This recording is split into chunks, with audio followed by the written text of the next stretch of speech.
성부와 성자와 성령의 이름으로 아멘. 예수님과 어머니 하나 되신 성심을 통해 신성하신 하느님 아버지의 피아세 나라 작은 태양의 나라에서 아버지를 사랑하는 이 지상에 남아있는 아버지께 속한 소수의 모든 선의 세력의 자녀들과 그리고 천상의 모든 아버지께서 사랑하시는 거룩한 이들, 가브리엘, 미카엘, 라파엘 대천사와 작품 주품 천사와 구품 천사님들과 저희 각자에게 사랑으로 파견하여 주신 모든 수호 천사님들, 그리고 연옥영원 낙태영원 나라를 위해서 희생하다 돌아가신 모든 의인들과 그리고 천상 천하에 사랑으로 창조하시고 수천 년 동안 피아세 질서로 가지런하게 살아가고 있는 우주 만물들과 함께 이 모든 기도를 아버지 대전 앞에 엎드려 기도드립니다. 사랑을 예수님과 어머니, 대한민국과 미국을 하나 되신 성심을 통해 아버지 뜻의 봉헌드리오니 이제 카발과 프리메이슨과 일루미나티와 적그리스도와 성모님께서 친히 말씀하신 네 마리의 붉은 용의 공산주의 세력, 이 사탄 마귀 세력들을 이제 이 지구상에서 아버지의 위대하신 권능으로 그 정의의 불로 살라버리시어 아버지께서 친히 다스리시는 세상이 어서 빨리 오기를 저희가 너무나 열렬히 갈망하고 염원합니다. 세상이 지은 모든 죄악, 특히 이 대한민국이라는 나라는 어리석게도 우상 숭배를 종교라는 이름으로 그 미명하에 아직도 어리석은 영혼들을 속여가며 세계 그 어떤 나라보다도 우상 숭배를 앞장서서 하는 나라가 되었습니다. 그 모든 역겨운 마귀의 작태들을 저희 사명이 행하는 고행과 극기로 배상과 보석을 드리오니 아버지의 상처받으신 마음, 그 마음 하나하나마다 상처 하나하나마다 입맞춤을 드리오니 부디 너그러이 받아주시어 아버지께서 사랑하시는 자녀들이 드리는 많은 사랑과 배상과 보석을 너그러이 받아주시어 이 나라를 버리지 마시고 이제 아버지의 뜻이 친히 다스리시는 세상으로 다시 건국하여 주시기를 열렬한 갈망으로 청원드리오니 자비를 베풀어 주시옵소서. 이 모든 기도 우리 주 예수 그리스도의 이름으로 기도드리나이다. 아멘. 성부와 성자와 성령의 이름으로 아멘. 안녕하십니까. 하나님의 뜻은 피아소니아입니다. 굉장히 오랜만에 그 마라나타 성지에서 메시지를 주셨습니다. 성모님께서 메시지를 굉장히 오랜만에 주셨는데요. 어떤 메시지인지 여러분들과 함께 오늘 주신 메시지를 통해서 우리가 학습해야 되는 영적인 세계의 원리들은 어떤 것이 있는지 살펴보도록 하겠습니다.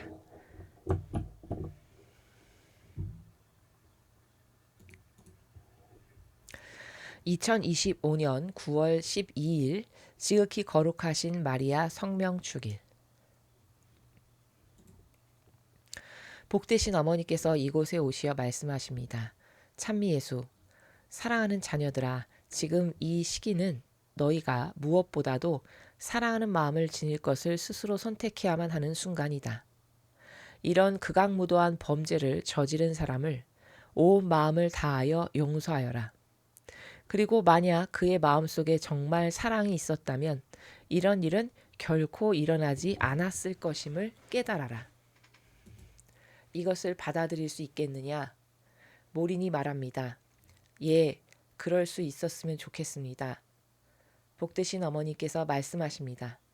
나는 너희가 이렇게 할 준비가 되어 있다고 믿는다. 이것은 사랑에 대한 어려운 교훈이다.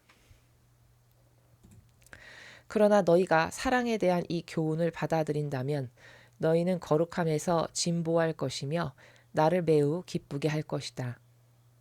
오늘 밤 나는 내 거룩한 사랑의 축복을 너희에게 내린다.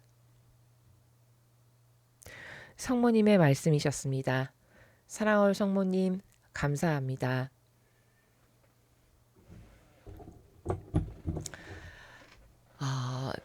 어머니께서 지금 오늘 그 용서에 대해서 말씀하시고 계시죠? 지금 이 메시지가 9월 12일 날 주신 메시지거든요. 근데 여기서 지금 어머니께서 극악무도한 범죄를 저지른 사람을 온 마음을 다해 용서해라 이런 문장이 있었습니다. 말씀 중에. 그러니까 지금 이게 어떤 사건을 두고 말씀하시는 거냐면 미국 시간으로 9월 10일 수요일 날 여러분 다 아시겠지만 미국 보수단체인 터닝포인트 USA의 그 창설자인 분이죠. 찰리 커크라는 분이 그 대학 캠퍼스에서 공개 토론 행사를 하시던 중에 이제 그 암살범에 의해 가지고 총에 맞아서 그 사망하는 이런 사건이 있었죠. 굉장히 안타까운. 이제 그 사건을 두고 어머니께서 이런 극악무도한 범죄를 저지른 사람을 온 마음을 다해 용서해라. 이렇게 그 사건을 두고 이제 지칭하시는 내용입니다. 그 사건 이틀 뒤에 이 메시지가 지금 나온 건데요. 자, 여러분. 아무 생각도 하지 않고 그냥 이 메시지를 직관적으로 딱 맞닥뜨렸을 때 여러분은 어떤 생각이 드십니까? 아마도 짐작컨대 제가 이런 메시지를 딱 들으면 두 부류로 갈라질 것 같아요. 보통의 경우. 평범하게 진리를 모르는 그냥 자연법에서 평범하게 살아가는 모든 사람은 이러한 말씀을 딱 들으면 두 가지 패턴으로 갈릴 것 같은데 첫 번째는 이런 패턴인 거죠. 이거 봐. 여기 이렇게 성모님도 다 용서하라고 그러잖아. 그러니까 천주교는 다 용서해야 되는 거야. 하느님을 믿는 사람들은 다 용서해야 되는 거야. 이렇게 생각하는. 그래서 그 거짓 교회가 맨날 인간에게 가르치는 하느님은 사랑이십니다. 그러니까 모두를 용서해야 됩니다. 요 나라에서 이거를 지극히 당연하다라고 받아들이는 이런 패턴이 하나 있을 수 있을 것 같고, 두 번째는 이런 메시지를 딱 받으면 어떤 경우는요, 반감이 딱 드는 경우가 있어요. 왜냐? 정의감이 강한, 정의가 남달리 살아있는 많은 사람들은요, 이런 메시지를 들으면 어떻게 생각하냐면요, 아니 그러면 뭐 이렇게 극악무도하고 나한테 이렇게 피해를 많이 입힌 사람도 무조건 다 용서하라는 거야? 이런 반향, 이런 극단적인 두 반향으로 제 생각에는 갈릴 것 같아요. 그런데 결론을 이야기하면 이 두 가지의 케이스 모두 오해를 갖고 있기 때문에 그렇게 반향을 하는 겁니다. 마음이 부대끼는 거예요.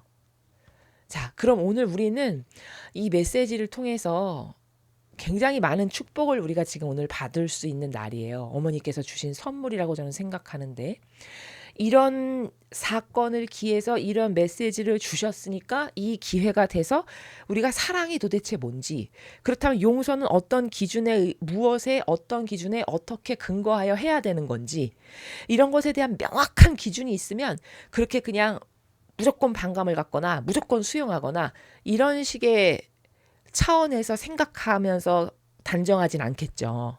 네. 그래서 오늘 우리는, 여러분은 어머니가 엄청난 큰 선물을 주러 오셨구나, 오늘 축복받는 날이구나, 은총이 차고 넘치는 날이구나, 오늘 이 강의를 통해서 나는 사랑에 대한 오해와 용서에 대한 어떤 기준을 올바르게 완벽하게 내 안에 정립함으로써 다시는 이런 것에 의해서 휘둘리거나 흔들리거나 오해로 인해서 마음이 부대끼거나 이런 게 없겠다, 이 기대를 하시고 오늘 이 강의를 들으시면 됩니다. 자, 이해되셨죠? 오늘 어머니께서 주신 이 메시지의 대전제는 사랑이 뭔가예요. 사랑이 무엇인가. 그리고 그 사랑에는 반드시 파생되는 게 용서죠. 그렇죠? 그러면 먼저 대전제인 사랑의 나라를 배우고, 그것에서 파생된 용서라는 것은 그럼 어떠한 기준에 의해서 어떻게 해야 되는 것이 아버지 마음에 드는, 아버지의 신적 질서와 기준에 근거한 것인지, 이 두 가지의 포인트를 짚고 오늘 이 메시지를 해설하도록 하겠습니다. 자, 그럼 먼저 이제 사랑에 대해서 학습을 좀 해보겠습니다. 자, 저희 강의를 규칙적으로 계속 들으신 분이면 이제 사랑이 뭐다라는 거는 세상 사람하고는 다른 신적인 질서, 즉 진리, 성경에 근거한 원리와 관점으로 사랑이 뭐다라는 것을 그래도 여러분은 어느 정도 인식을 이제 새롭게 하실 거다라고 제가 생각을 좀 하긴 합니다. 그래도 오늘 이 메시지를 처음 듣는, 이 강의를 처음 들으시는 분도 있을 것이다라는 전제하에 다시 차근차근하게 제가 좀 설명을 하겠습니다. 여기 제목을 제가 이렇게 썼어요. 하느님 사랑의 절대적 속성, 이렇게 썼죠. 그리고 여기 가로로 파란색으로 제가 뭐라고 썼냐면 정형, 이렇게 표현해 놓고 있습니다. 그러니까 전 지구에 살아가는 모든 사람은 다 사랑을 좋아하고 사랑받길 원하고 사랑하기를 원하고, 인류의 어찌 보면 가장 큰 인간이 살아가는 데 있어서 목적은 사랑하고 행복해지기 위해서죠. 그렇죠? 예. 그렇다면 그 사랑, 그래서 그 사랑을 함으로써 행복해지는 이것의 올바른 가치의 확립이 중요할까요? 안 중요할까요? 굉장히 중요합니다. 근데 거의 대다수의 신앙인조차도 사실은 종교인이라고 표현해야 맞는데 사랑의 올바른 어떤 가치의 기준 그걸 몰라요. 그냥 사랑 그러면 대다수의 사람은 어떻게 생각하냐? 내가 좋아하는 게 사랑 혹은 나를 좋아해줘 그럼 사랑 이렇게 애정을 사랑이라고 착각해요. 애정이라는 거는 완전히 지극히 인간적인 나라에서 자기의 병든 기호나 정서나 감성을 누가 충족시켜줘. 예를 들면 저 사람이 나의 그런 병든 기호와 감성과 정서를 충족시켜줘. 그럼 어머 저 사람 나 사랑하나 봐.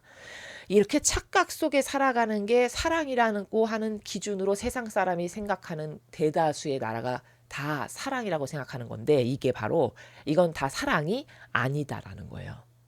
이거는 신적인 기준. 여기 지금 하느님께서는 우리를 이런 기준에 근거하여 사랑하시는데 이 신적인 기준을 완전히 깡그리 무시하고 본인의 병든 기호, 정서, 감성이 왕이고 그것이 기준이에요. 그 기준에 근거해서 쟤는 좋고 쟤는 싫고 쟤는 나를 좋아하나 봐? 그럼 한번 받아들여줘 볼까?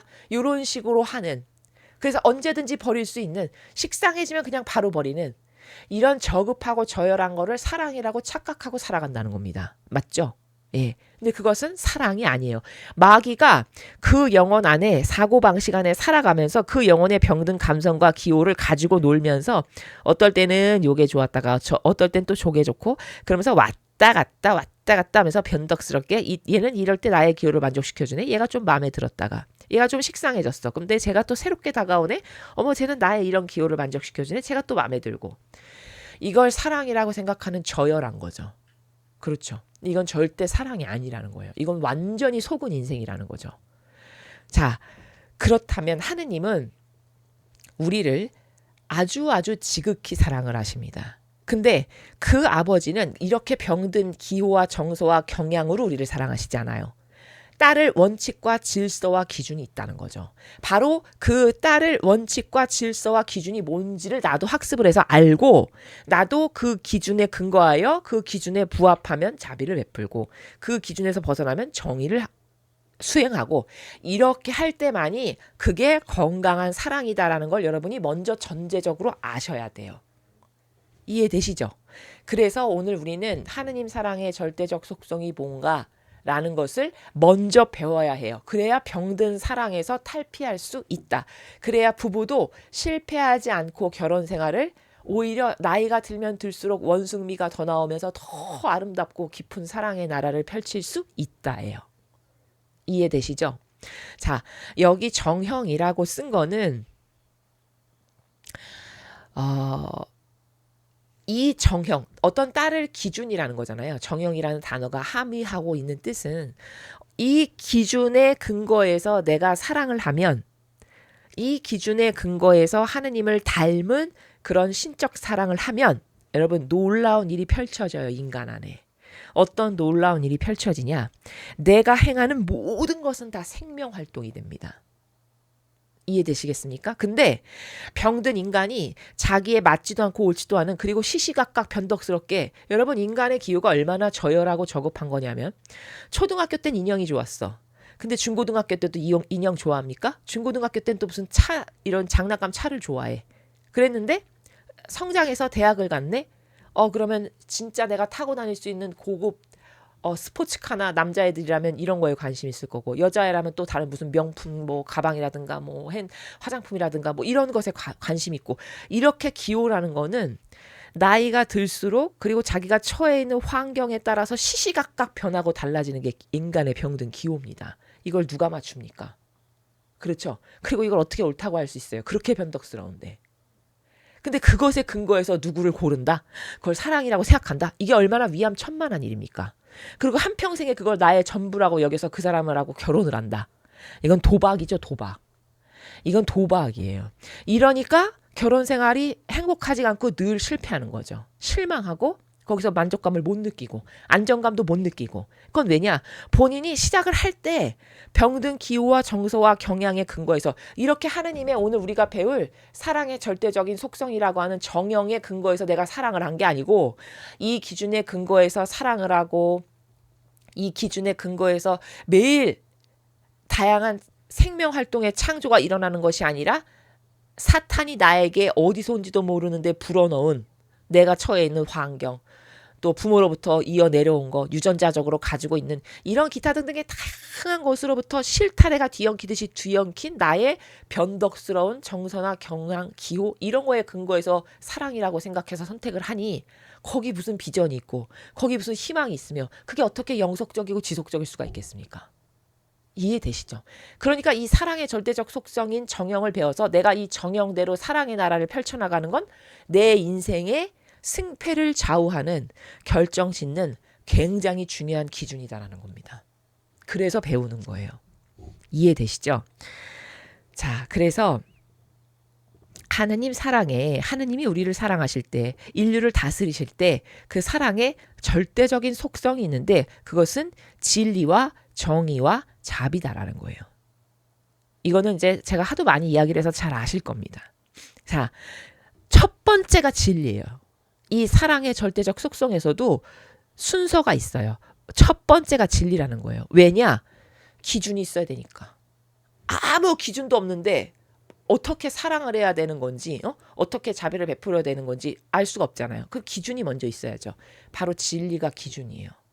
그럼 이게 어디 나오는데요? 성경에 나와요. 그리고 이렇게 아버지께서 주시는 메시지를 통해서 그리고 천상의 책을 통해서 거기 무수히 많은 예수님의 우리들에게 가르쳐 주시는 예수님께서 가르쳐 주시는 가르침에 보면 그 아름다운 수많은 신적인 질서의 나라가 다 진리죠. 그게 바로 따를 기준이에요. 근데 인간은 이 진리를 따를 기준이라고 생각해서 이것에 입각하거나 근거해서 뭘 사고를 하거나 생각을 하냐? 그렇지 않아. 다 자기가 기준이에요. 그렇죠? 자기가 살면서 좋은 거. 자기가 지금까지 살면서 편안하게 생각하는 거. 익숙한 거. 이걸 여기 진리 자리에다가 갖다 놔요. 인간은. 그리고 그게 따를 기준이야. 그러니까 하느님께서 우리를 사랑하시는 신적 사랑의 절대적 속성하고는 완전히 달라지는 거죠. 이해가 되시죠? 그래서 따를 기준은 진리여야 된다. 성경 예수님이 가르쳐 주시는 수많은 원리와 관점과 개념들, 이런 메시지, 천상의 책에서 예수님께서 루이사 피카레타를 통해 우리에게 주시는 그 무수히 많은 말씀에 바다와도 같은 그런 다양한 신적인 나라의 원리와 관점과 개념들, 그 진리가 우리들에게 따를 기준이 돼야 된다라는 거예요. 하느님은 이 진리라고 하는 기준의 근거에서 인류를, 즉 우리를 사랑도 하시고 벌도 하신다는 거죠. 이해되셨죠? 자, 이 기준이 있어요. 근데 이 기준을 아버지의 백성들이 잘 따라, 예를 들면 구약 같으면 이 진리라고 하는 요 자리에 10계명을 쓰면 되겠네요. 구약 시절이면. 그쵸? 그들의 그 당시에 살아가는 그 사람들한테는 따를 기준이 10계명이었던 거예요. 계명을 열심히 잘 지키라고 무수히 반복해서 말씀하시잖아요. 우리가 지금 성경 학습을 따로 하지만, 그쵸? 바로 그런 것들이죠. 따를 기준. 그래서 그 기준에서 벗어나면 영락없이 정의가 내려치죠. 이스라엘 백성 위를. 예, 거기 성경에 다 나오지 않습니까? 근데 그 아버지가 주시는 따를 기준인 질서인 십계명을 잘 지켜. 그럼 엄청나게 많은 축복을 내가 너한테, 너는 감히 감당할 수 없을 만큼의 사랑과 축복을 줄 것이다. 나오잖아요. 며칠 전에도 우리가 배웠죠. 바로 그 메커니즘이에요. 너무 쉽지 않습니까? 예. 그래서 세상 사람은 여기 진리 자리에 다 자기의 기준. 인간의 뜻, 인간 내가 익숙한 거, 내가 좋아지는 거, 나의 기호, 정서, 경향, 감성, 그걸 다 여기 진리 자리에다 갖다 놓고는 또 나는 어디 가면 신앙인이래. 성당만 다니면 신앙인입니까? 예? 따를 기준이 인간적인 내 뜻인데 그게 무슨 신앙인입니까? 그쵸? 입으로만 하는 신앙인이지. 그러니까 그걸 종교인이라고 부르는 거예요. 이해되시죠? 자, 이 진리가 따를 기준이에요. 그런데 이 아버지가 주시는 따를 기준에서 벗어났어. 구약을 생각하면 너무 쉬워요. 그럼 하느님은 정의로 내려치세요, 인류를. 그게 이스라엘의 역사예요. 계속 반복되는 이스라엘의 무수히 많은 역사. 이렇게 해라. 너한테 그럼 축복이 있을 거다 했는데 벗어났어. 그러면 방망이로 호되게 패시죠. 그렇죠. 그게 정의입니다. 아버지의 정의. 그런데 백성이 호되게 혼나고 나서 정신을 차려가지고 잘못했습니다. 아버지는 우리에게 이렇게 하라고 하셨고 이렇게 하라고 하셨고 이렇게 했는데 아버지를 배신했고 그래서 우상 숭배를 했고 하느님은 우리에게 이런 질서를 살라 그랬는데 거기서 벗어났고 이렇게 해서 회개하고 뉘우치고 진정성 있게 잘못을 고백해. 그러면 회개가 일어났잖아요. 그럼 아버지는 그때 잘못했다라고 했으니까 정의를 거두시고 다시 자비를 베푸시는 이 순환 관계가 끊임없이 반복되는 것이 하느님 사랑의 절대적인 속성이다라는 겁니다. 그리고 우리도 아버지가 이런 법칙으로 이런 정형으로 우리를 사랑하시니까 나도 그 아버지를 사랑한다면 이 사고방식으로 사랑의 나라를 구현할 때 그럴 때 하느님은 쟤는 나를 진짜 사랑해. 가식이 아니라 입으로가 아니라 왜? 나랑 똑같은 사고방식을 하니까 따라서. 그게 뭐예요? 사랑한다는 증거죠. 여러분 누가 누구를 좋아하면 그 사람을 따라해요. 그 사람한테 어깃장을 놔요. 그 사람하고 같이 발을 맞추고 보조를 맞추고 같이 사고방식을 하고 그런 거 아니겠습니까? 다 당연한 거 아니에요. 그렇죠? 그렇게 인식을 하신다는 거죠. 그래서 사랑은 바로 진리와 정의와 자비라고 하는 속성을 아주 조화롭게 여기서 균형을 이뤄가면서 이거를 시기적절하게 잘 사용하면서 살아갈 때 그게 하느님 사랑의 절대적 속성을 나도 닮은 거다. 그 같은 사고방식을 하는 거다라는 거죠. 자, 그런데 여기 보면 이건 기준이고 따를 기준이고 정의하고 자비는 서로 정반대되는 것이잖아요. 속성상. 그렇죠? 한쪽은 보통 인간이 인식할 때 벌이라고 인식하고 한쪽은 사랑이라고 인식하는 정반대되는 거죠. 그런데 하느님은 이 정의와 자비 사이에 굉장히 절묘한 균형과 조화를 이루세요. 그게 바로 요 균형과 조화를 이룰 수 있는 매개체가 뭐냐면 인간의 회개예요. 회개를 적절하게 잘 사용하셔서 저게 진정성 있는 회개다. 그러면 그 회개의 무게만큼. 그쵸? 제가 그래서 여기 오른쪽에 파란색으로 썼죠? 뉘우치는 무게. 잘못을 했어. 근데 진정성으로 뉘우치는 무게를 재서 그 무게에 상응하는 자비를 베푸시는 게 아버지예요. 그게 너무 정확한 거죠. 회개를 10%로 했어. 그러면 10%의 자비만 베풀어야 되는 게 맞는 거죠. 회개를 너무 진정성 있게 100%로 했어. 그게 뉘우치는 무게라고 표현한 거예요, 제가. 그러면 100%의 자비를 받는 게 맞는 거죠. 그래서 그 뉘우치는 무게가 자기가 받을 수 있는 자비의 무게다라는 거. 이거를 아버지는 굉장히 조화롭게 잘 사용하신다는 거예요. 근데 만약에 정의로 이렇게 후드려 맞았는데 깨닫지를 못해. 그리고 계속 뉘우치질 않아. 그럼 하느님은 어떻게 하신다고요? 여기 써있죠. 뉘우치지 않아. 그럼 보류 상태로 놔두는 거예요. 이해되시죠? 네. 지금의 인류가 보류 상태로 아버지가 지켜보시는 상황입니까? 아닙니까? 그렇죠. 지금 현재 인류의 처지가 하느님께서 이렇게 죄악으로 가득한데 너네가 어떻게 반영하나 어디 좀 한번 내가 봐야 되겠어. 지켜봐야겠어. 해서 보류 상태로 지금 놔두시는 거예요. 이해되십니까? 이스라엘도 이런 식으로 놔두셨다가 그들이 진정성 있게 회개하면 다시 자비를 베푸는 이런 역사의 반복임을 우리가 알고 있죠. 그렇죠? 바로 사랑은 이 기준에 근거하여 사랑을 할 때 부작용이 없고 신적인 아버지의 방법과 같은 거니까 이런 방식으로 내가 사랑을 할 때 내가 하는 모든 것은 생명이 돼요. 왜? 하느님의 방법대로 하니까. 놀라운 겁니다. 이거는. 그래서 사랑 관계라는 게 사실은요. 이건 좀 굉장히 고도적인 나라인데 진짜 사랑은요. 여러분. 어떤 거냐면요. 제가 아주 리얼하게 오늘 이런 파트가 나왔으니까 아주 리얼하게 설명을 할게요. 세상 사람의 사랑이라는 건 참 저급한 게 뭐냐면요.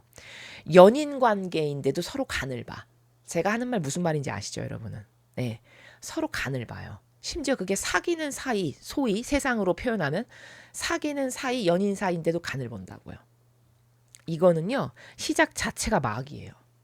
여기 어디 순수성이 있습니까? 여러분 예수님께서 루이사 피카레타를 대하는 걸 보세요. 천상의 책에. 거기 간을 보거나 어떤 내가 이렇게 나가면 어떻게 할까를 떠보는 이런 게 있습니까? 예수님께서 루이사 피카레타에 사랑을 주시는데 너무 순수 자체예요. 그러니까 어느 정도로 순수하냐면 인류의 죄악 때문에 너무 스트레스를 많이 받고 죄악의 무게가 짓누르시는 게 힘드셔서 루이사에게 오셨어. 그러면 딸아, 내가 오늘은 너한테 좀 기대어서 쉬고 싶다. 이러면서 쉬세요. 이게 무슨 순수예요? 또 이렇게 못 알아들을 수도 있어요. 여러분, 그분은 신이죠. 근데 여러분 입장을 바꿔서 생각해 보세요. 신이 죄악으로 가득한 인간에게 와서 그 죄악 덩어리인 인간한테 내가 너한테 좀 쉬자 이렇게 머리를 기대면서 어떤 자기의 위치가 여기인데도 불구하고 여기인 사람에게 그렇게 기대서 마치 동무에게 기대는 것과 같은 의탁을 한다. 여러분 이게 얼마나 순수한 겁니까? 세상 사람은요. 이건 신과 인간의 관계인데도 예수님은 그런 허물이 없죠. 어떤 경계의 나라를 딱 담벼락을 세우지 않잖아요. 근데 거짓교회에 가보십시오. 거기는 사제, 수녀, 평신도 담벼락이 쫙 있죠. 서열의 관계가 누가 그렇게 하라고 말 아무도 안 했는데도 서열의 관계가 딱딱 잡혀 있잖아요. 이게 가증스러운 거예요.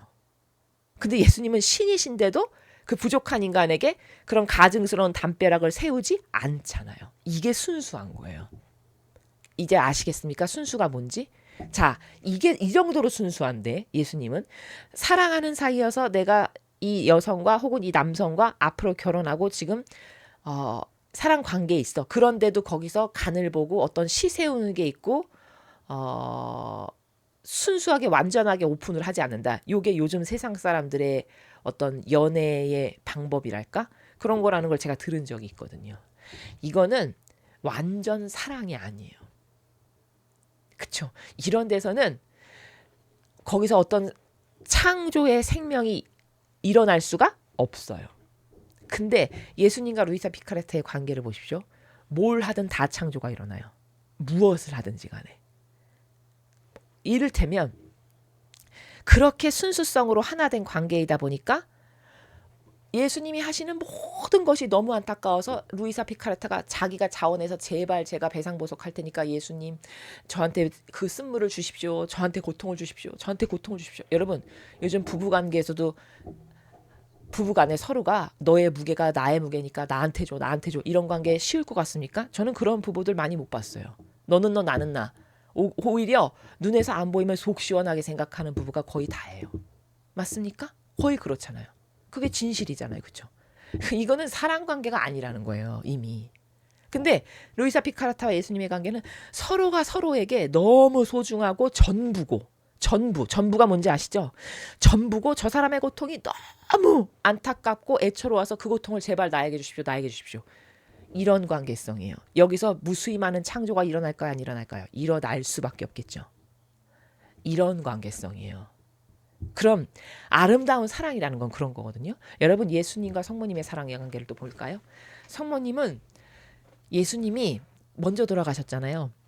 근데 먼저 돌아가시고 난 다음에 성모님이 세상에 혼자 남겨지셨는데 여러 번 혼절하셨다라고 나와요.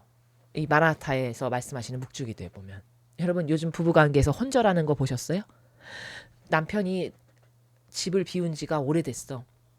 뭐 예를 들어 뭐 돈을 벌러 해외에 나갔는데 집을 비운 지가 막 한 달이 됐고 2달이 됐고 너무 보고 싶어서 내가 혼절할 것 같아. 이런 분 보셨나요?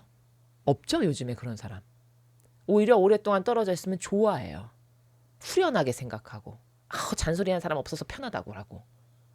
이거는 사랑이 아닙니다.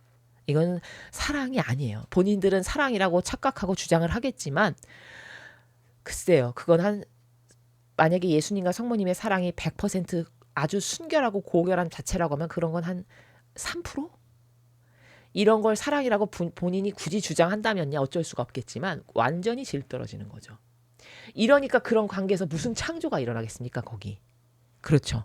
근데 이렇게 진리와 정의와 자비라고 하는 정형, 이게 완벽한 사랑을, 신적 사랑을 구현하는 절대적 가치라고 정형이라고 생각해서 내가 이 정형을 나의 것으로 받아들여서 나도 오늘부터 이 진리와 정의와 자비에 근거한 사고방식과 정신세계에서 사랑하는 사람과 완전히 하나 돼서 사랑을 하죠. 그러면 그 두 사람 사이에서는 무수히 많은 창조가 일어나요. 마치 루이사 피카레타와 예수님 사이에서처럼. 그 둘 사이에서는 그렇게 서로가 서로에게 전부이고 모든 게 그렇게 배상과 보속을 저 사람을 위해서 내가 이런 고통을 내가 대신 짊어져야지. 아니야. 내가 더 많이 짊어질 거야. 오히려 이걸로 티키타카 하는 사이잖아요. 내가 더 많이 고통을 짊어지겠어. 아니야. 내가 더 할 거야. 그럼 그 고통을 더 많이 짊어지겠다라는 것 때문에 인류는 많은 용서를 받을 수 있고, 그쵸? 이런 것들이 다 무수히 많은 창조죠. 이런 창조가 끊임없이 일어나는 관계성이라는 거예요. 그런 사랑은. 그러면 어차피 이 세상에 태어나서 예?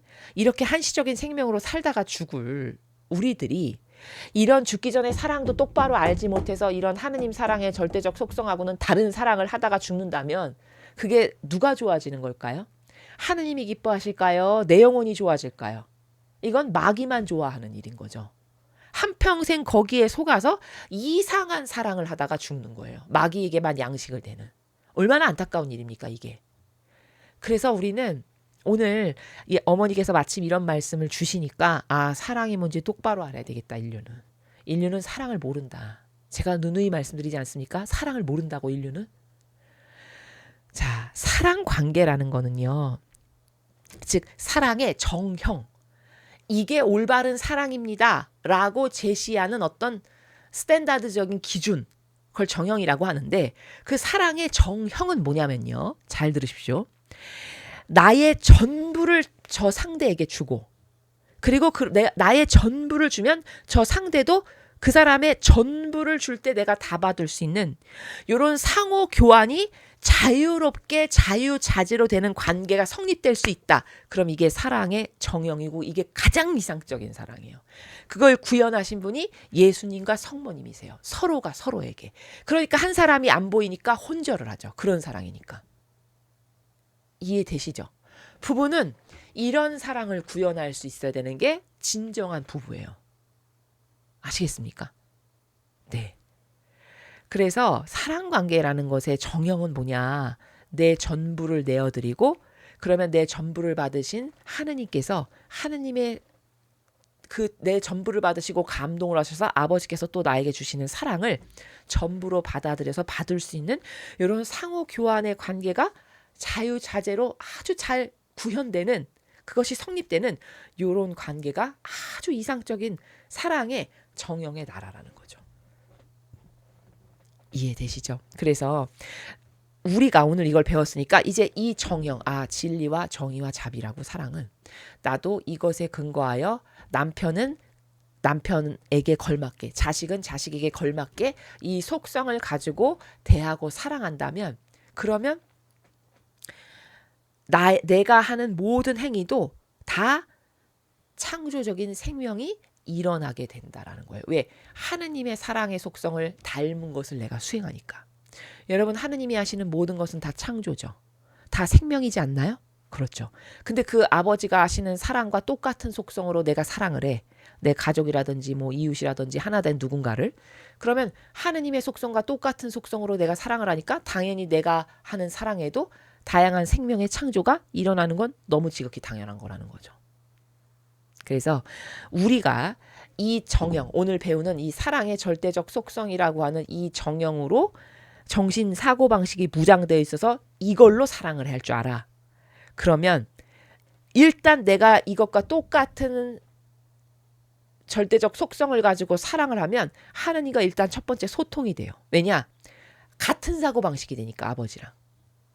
인간이 하느님과 잘 소통이 안 되는 건 왜냐면요. 여러분 교감이 안 통하는 건 왜냐면요. 하느님은 신적인 사고방식을 하는데 나는 인간적 사고방식을 하기 때문이에요. 그러니까 이런 거죠. 쉽게 말하면 나는 한국말을 하는데 저 사람은 중국말을 해. 그럼 소통이 될 리가 없죠. 근데 내가 한국말을 하는데 저 사람도 한국말을 해. 그럼 소통이 잘 되는 게 당연한 거죠. 마치 이런 것과 같아요. 하느님은 하느님의 사고방식의 신적 사고방식으로 자꾸 우리한테 말씀을 하시고 가까이 오시는데 나는 맨날 중국어 하듯이 이런 인간적 사고방식으로 블라블라블라를 해. 그러니까 당연히 소통이 안 되죠. 근데 내가 그 역겨운 걸 다 버리고 나도 아버지를 사랑하니까 아버지의 모든 법칙이 다 나의 것이야. 아버지의 모든 정신이 내 거야. 해서 하느님과 똑같은 사고방식을 하게 돼. 그러면 그때부터는 소통의 관계가 뻥 뚫리게 되는 거죠. 한국 사람과 한국 사람이 만난 거랑 같은 거예요. 이치적으로. 그럼 그때부터 소통이 되게 돼요. 그리고 이제 하느님과 똑같은 사고방식으로 내가 사랑을 하기 때문에 내가 행하는 모든 행위는 다 생명이 되고 창조가 된다. 와, 너무 아름답지 않습니까? 이게 위대한 거예요. 하느님의 신적 질서가 내 질서가 되게 한다라는 건 이런 위대한 힘이 있는 겁니다. 아시겠죠? 자, 그래서 오늘 우리가 하느님 사랑의 절대적 속성이 이런 거다라는 걸 배웠고, 자, 여기서 또 하나 배울 게 뭐냐면,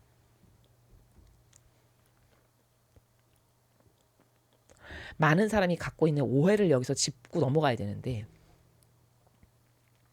보통 사람이 사랑이다 그러면 자비만을 생각하죠. 네, 사랑이다 그러면 자기한테 잘해주고 친절한 자비만을 사랑이라고 생각해. 근데 엄청난 착각입니다. 정의도 사랑이에요. 왜냐? 자, 부모가 자식 교육을 하는데 자식이 이상한 짓을 해. 망나니 짓을 하고 이상해. 그럼 이때 제대로 된 똑바로 된 부모면 그 자식에게 브레이크를 걸죠. 뭐 매를 들거나 체벌을 하거나 그 각각의 다양한 자신들만의 방법으로서 징계를 하잖아요. 자식에게 너 그러면 안 된다. 이건 이렇게 하면 너는 앞길이 이렇게 뻔하고 너 이런 식으로 망하는 걸 너가 원하는 거야? 뭐 이런 식으로 징계를 가하잖아요. 그러면 자식에게 그런 브레이크 걸고 징계를 가하는 게 걔가 미워서예요? 여러분 그렇습니까 부모님들? 너 어디 나의 이 정의의 불맛을 좀 보고 넌 죽어라. 이렇게 해서 주는 겁니까? 그게 아니죠. 오히려 사랑하니까 그걸 주는 거예요. 맞습니까? 아니 옆집 아이가 망나니로 살건 오토바이를 타건 뭘 하건 사실 관심 없잖아요. 왜? 내 자식이 아니니까. 다시 말하면 더 리얼하게 솔직하게 말하면 그건 나랑 하나된 관계가 아니니까. 사랑하지 않으니까예요. 하나된 관계까지 사랑하지는 않으니까지 정확하게 말하면. 왜? 존중은 하니까. 그러니까 완전히 하나된 관계성의 나라에서 사랑하지 않으니까 뭐 그렇게 살건 저렇게 살건 아무 관심이 없는 거죠. 근데 내 자식이 그렇게 한다면 이건 이야기가 달라지죠. 그건 왜예요? 나랑 완전히 하나된 관계로서의 사랑의 나라로 맺어진 영혼이니까 그런 걸 가만히 두고 볼 수가 없어서 그 아이가 잘 되라고 더 훌륭한 사람이 되라고 브레이크를 거는 거잖아요. 그럼 이게 사랑이에요? 아니면 저주를 퍼붓는 거예요? 당연히 사랑이죠. 맞죠? 네. 근데 사람이 보통 사랑이다 하면 이 정의는 사랑이라고 여기지 않아요. 맞나요? 보통 그래요. 예전에 어떤 형제님이 청년이었는데 그 형제님이 그 자기 아버지한테서 뭔 큰 잘못을 해가지고 그 형제님이 자기 아버지한테서 크게 혼났어요. 그랬는데 그 형제님이 이런 말씀하시더라고요. 자기 아버지는 자기를 사랑을 안 한대. 그 제가 왜요? 그랬더니 이렇게 다 큰 아들을 말이야. 그렇게 그러는 거 잘못했다고 해서 그렇게 막 패고 혼내고 사랑을 하면 어떻게 그렇게 하겠냐고 이렇게 말을 해요. 30도 넘은 사람이. 제가 그걸 보고 무슨 생각을 했냐. 도대체 교회는 뭘 가르쳤나. 이런 생각이 들어요. 솔직히. 아니 30도 넘은 건장한 청년이 본인에게 징계를 가하는 거를 사랑이라고 여기지 않고 자기를 미워한다라고 여길 만큼 수준이 떨어지는 거예요. 지적 수준이. 아니 본인을 진짜로 미워하면 그렇게 때리겠습니까? 무관심하지? 그 상식 아닌가요? 상식? 그쵸? 근데 그거를 완전히 동쪽으로 이해해야 되는 건데 서쪽으로 이해하고 있더라니까요. 나를 싫어해. 미워해. 우리 아버지는 나를 싫어해. 저주해. 그래서 제가 너무 어이가 없어가지고 형제님 정말로 미워하고 싫어하면 형제님한테 관심이 없어야 되는 거예요. 그냥 너는 너 나는 나 이렇게 살아야 정말 미워하고 싫어하는 거예요. 아닙니까? 그랬어요. 그랬더니 가만히 있더라고요. 생각을 해보는 거겠죠. 형제님도 자식이 있잖아요. 그럼 형제님도 자식을 왜 때립니까? 미워해서 때리는 거예요, 걔? 너 어디 한번 내 매 맞아서 죽어봐라 이렇게 해서 때리는 겁니까? 그랬더니 이제 입이 다물어졌어요. 더 이상 아무 말도 못하고. 왜냐? 조금 생각해보니까 아닌 걸 알겠거든. 그쵸? 그러니까 사랑의 여기 제가 지금 이렇게 써놨죠. 오른쪽 좌측 위에 사랑의 경계를 사람들이 몰라. 어떻게 이해하냐? 사랑은 그냥 무조건 자비. 이것밖에 없어요. 그럼 이거 왜 그럴까요? 거짓교회가 그렇게 가르쳐 놓은 거죠. 수십 년, 수백 년, 수천 년 동안 사랑. 그럼 너한테 친절하고 너한테 잘해주고 네 비율을 싹싹 맞춰주는 그게 사랑이야 라고 은연중에 영혼들에게 비소처럼 먹여놓은 거예요. 그러니까 신앙생활을 수십 년 했는데도 정의를 자기를 진짜 사랑해서 주는 사랑이라는 거에 대한 개념이 없으니까 30이 넘은 애 아빠인데도 자기 아버지가 내가 나이가 이렇게 된데도 말이야. 나에게 어떻게 저렇게 할 수가 있어. 나를 사랑하지 않아. 이렇게 말할 만큼 수준이 떨어지는 거죠. 그러나 사랑이라는 건 범주가 어디냐. 경계가 범주가 어디냐. 정의에서 자비까지 이게 다 사랑의 나라다라는 겁니다. 여러분 사실요. 부모가 자식을 양육할 때 자비를 주는 건 되게 쉬워요. 그냥 엉덩이 두드려주고 잘한다 잘한다 하고 머리 쓰다듬어주고 이렇게만 하면 되니까 얼마나 쉽습니까? 정의를 주는 사랑이 무지무지하게 어려운 겁니다. 아시겠습니까? 그렇죠. 부모님들 이해되시죠? 아니 그렇게 내 자식한테 강하고 세게 하고 나서 마음이 좋을 부모가 어디 있겠습니까? 그럼 그거를 자기를 위해서 그렇게 하는 거예요? 순전히 그 아이를 위해서 하는 거잖아요. 그럼 이 정의라는 사랑을 주는 게 더 어려운 거죠? 그리고 정의는 자칫 잘못하면 잘못 주면 그 아이하고 나하고 관계성이 멀어질 수도 있잖아. 그 자식하고 나하고요. 그쵸? 그럼 그걸 감수하고 하는 거잖아요. 불구하고. 그렇지 않았을 땐 제가 더 나빠질 거니까. 그럼 자비를 주는 게 쉬워요? 정의를 주는 게 쉬워요? 자비를 주는 게 훨씬 쉬운 거죠. 이건 지나가는 아저씨도 줄 수 있는 거예요. 지나가는 아저씨도 초콜릿만 하나 쥐어주면 다 좋아해요. 아닙니까? 그쵸? 그럼 이거는 얼마나 주는 게 쉬워요. 이 자비라는 사랑은. 근데 정의라는 사랑은 그 무게를 감당하면서 주어야 되는 거잖아요. 부모가 자식을 정말 사랑할 때만이 줄 수 있는. 제가 나를 이것 때문에 미워하더라도 제가 올바르게 가는 길을 바로잡으려면 이 방법밖에 없어 해서 주는 이런 게 정의적 사랑이에요. 근데 요즘 사람은 정의를 주면 사랑 안 해. 나 미워해. 주워왔나 봐. 우리 부모는 왜 저래? 이렇게 생각한다는 걸 제가 보고 깜짝 놀란 거예요. 맞습니까? 근데 거의 모든 사람이 정의는 사랑이라고 생각을 안 합니다. 여러분 하느님께서 이스라엘을 엄청 무섭게 다루시죠. 구약에 보면. 막 땅을 갈라가지고 한꺼번에 그냥 120명을 쳐넣고 막 죽여버리고 막. 그러면 걔네들을 미워해서 이스라엘 백성을 미워해서 저주를 퍼부시느라 그런 거예요? 하느님께서? 절대 그런 거 아닙니다. 예. 하느님의 사랑은 감히 인간이 아무리 부모여도 하느님의 사랑을 인간은 따라갈 수 없어요. 그 깊고 그 헤아릴 수 없는 그 심연에 그리고 그렇게 범주가 넓은 그런 다차원적인 그런 사랑을 이해할 수도 없고 깨달을 수도 없거니와 그분의 억만분의 일도 안 돼요. 부모가 자식에게 주는 사랑이. 그런데 하느님은 아닐 때 이 진리에서 벗어났을 때 가차없이 이스라엘을 응징하시죠. 그게 사랑이에요. 왜냐? 그걸 가만 놔두죠. 그럼 점점 더 나빠질 텐데. 그럼 점점 더 나빠져서 마침내는 걔네들이 지옥을 가는 게 아버지가 원하시는 거냐? 그게 아니니까 브레이크를 거시는 거예요. 이렇게 해서라도 맞아서라도 이런 고통을 가해서라도 정신을 차려서 돌아서야 더 나빠지지 않고 지옥에 안 가니까. 그럼 이게 얼마나 주기 어려운 사랑입니까? 그렇죠? 그러니까 이제부터 여러분은 사랑이다. 그러면 자동으로 정의부터 자비까지 여기부터 여기까지 범주를 아우르는 이거 전체가 다 사랑의 경계고 범주구나라는 인식을 새롭게 하셔야 된다는 거예요. 아시겠죠?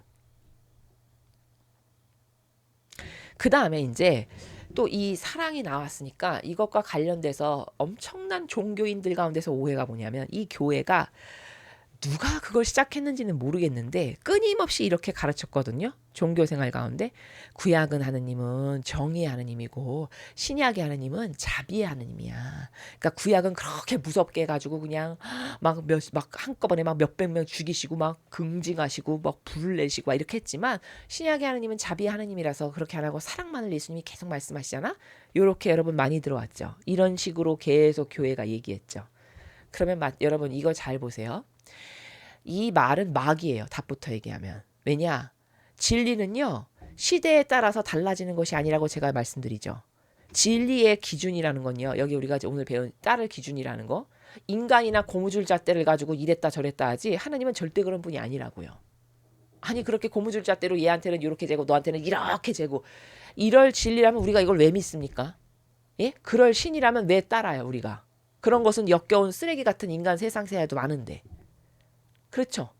하느님은 그런 진리를 행하시는 분이 아니에요. 근데 마치 구약에 하고 신약에 하고 달라진 것 같이 이렇게 가르쳐. 이 진리가. 절대 그런 거 아닙니다. 단지 이 말의 뉘앙스는 시대적 특징을 말하는 거예요. 시대적 특징. 구약은 이제 백성을 탈출을 시켜서 하느님의 백성으로 만들어서 이제 겨우 사람답게 살아가게끔 만들어야 되는 시작하는 단계야. 그러니까 거기는 가르칠 것도 많고 계약도 규범도 질서도 아무것도 모르는 백지니까 그런 것을 가르쳐야 될 게 많은 거죠. 그러니까 계속 아버지가 취하시는 스탠스가 뭐예요? 너 이거 지켜야 돼. 이런 거 해야 돼. 너 이렇게 하면 너는 축복과 저주 중에 네가 선택해. 넌 이렇게 하면 축복받을 거고 이렇게 하면 저주받을 거야. 그게 뭘까? 가르쳐야 되니까. 아무것도 없는 무질서 자체니까 그 무질서한 인간을 아버지를 닮은 질서롭게 살아가는 사람답게 살아갈 수 있는 인간이 되게 해야 되려니까 정의로서 가르치고 다스리고 해야 될 게 많은 그 시대적인 어떤 특별한 특징이라는 거예요. 그런 거지 마치 진리가 달라져가지고 과거에는 이런 기준이었는데 지금은 이런 기준이야. 이것은 절대 옳은 말이 아니라는 거예요. 그래서 제가 여기 써놨죠. 이건 단지 어떤 시대마다의 고유한 특별한 특징들을 두고 그 특징을 부각시키기 위한 거지 진리가 시대에 따라서 다 달라지는 이땐 이렇게 적용했는데 지금은 그렇게 적용하는 게 아니야. 이런 식으로 가르치거든요. 아주 교묘하게. 절대 그런 거 아니에요. 그래서 구약에 이런 짓을 해서 이런 모욕과 역경을 들어서 저주받았어. 그럼 지금도 그런 짓을 하고 그런 모욕과 역경을 들으면 똑같이 저주를 받는 겁니다. 아시겠습니까? 이런 식으로 해서 하나님께 많은 사랑을 드리고 아버지께서 기뻐하실 일을 했어. 그럼 지금도 그렇게 하면 똑같이 많은 사랑을 받으시고 기뻐하시는 이런 기준이 달라지는 게 아니라 각각의 시대적 한계와 특징에 따라서 하나님께서 좀 더 중점을 두시는 좀 더 주안을 두시는 이런 거라고 이해를 해야 올바른 이해다라는 것을 여러분이 좀 여기서 아시면 좋겠습니다.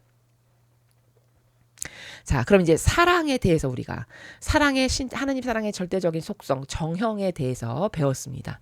그럼 이제 이 사랑이 나오면 그 다음에 나오는 게 뭐냐면 오늘 메시지하고 직결되는 게 이제 용서에 대한 건데,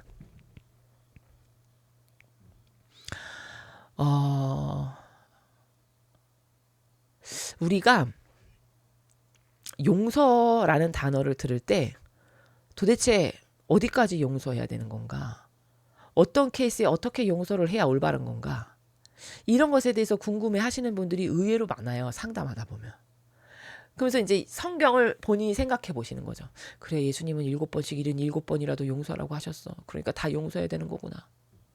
이렇게 이야기를 하신단 말이에요. 자, 그러면 그렇게 예수님은 7번씩 77번이라도 다 용서라고 하셨으니까 저기 빨갱이도 끌어안고 사탄 마귀도 다 끌어안고 다 용서해야 되는 건가? 그건 어떻게 생각하십니까, 여러분? 맞습니까? 아니, 그러면 그렇게 다 7번씩 77번이라도 다 용서라고 했는데 하느님은 왜 이스라엘 백성이 말 안 들을 때 막 땅을 열어가지고 막 120명을 순식간에 파묻어서 죽여버리시고 왜 그렇게 하세요? 용서 좀 해주시지. 그건 또 안 맞잖아요. 그렇죠. 그럼 이건 어떻게 해석을 해야 되는 거야? 여기 이제 온갖 충돌이 일어나는 거예요, 사람에게. 그렇지 않습니까?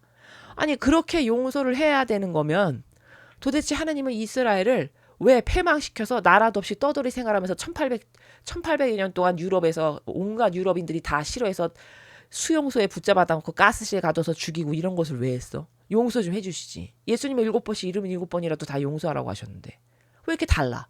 어떤 게 진짜야? 둘 다 신이신데. 여러분, 이런 충돌 없으세요?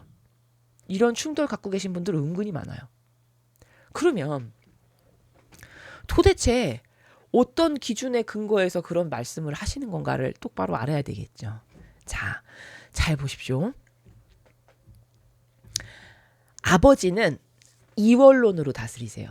그래서 이원론이란 게 뭐냐면 낮과 밤 이렇게 두 가지로 다스리신다는 거예요. 또 플러스 마이너스 전기에서 보면 그렇죠. 이렇게 여기도 두 가지죠. 그렇죠. 남자 여자. 그렇죠. 낮과 밤. 이렇게. 이게 다 이원론이죠. 하느님은 통상 인류를 다스리실 때 이렇게 이원론이라고 하는 법칙에 근거해서 다스리신단 말이에요. 그럼 우리 인간도 창조하신 우리 인간도 보면 영혼과 육신이라고 하는 이원론에 근거해서 나라는 사람이 존재해요. 그렇습니까? 예. 그런데 사람은 이 용서에 대한 걸 할 때 영혼과 육을 분리해서 생각할 줄 알아야 된다가 키포인트예요. 오늘 우리가 용서를 배울 때 있어서.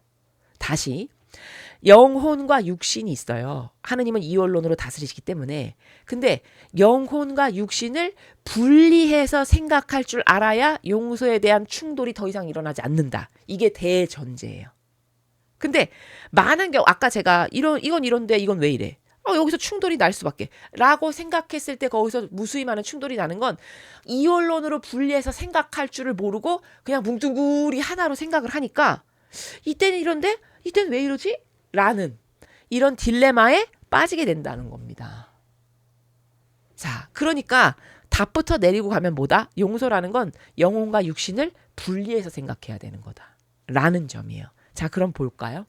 먼저 영혼과 육신에 대한 올바른 이해가 있어야 되는데 제가 이거는 강의할 때 다른 때도 많이 말씀드렸는데 우리는 나라는 존재를 생각할 때 진짜 나. 제가 그래서 여기 참된 나라고 했죠. 진짜 나는 누구냐? 영혼이 진짜 나예요. 그리고 지금 우리 눈에 이렇게 제가 이렇게 생겼잖아요. 이렇게 생긴 여러분 겉에 눈에 보이는 저의 이 모습, 겉모습. 이거는 육이라고 하는 건데 육은 진짜 나라고 하는 참된 나인 영혼을 감싸고 있는 어떤 하나의 도구랄까? 그런 거지 진짜 나는 아니에요. 그러니까 죽으면 육은 썩어서 없어지죠. 진짜 내가 아니니까. 근데 영혼은 없어지지 않아. 가서 내 갈 방향을 정해서 다른 차원의 나라로 가게 되는.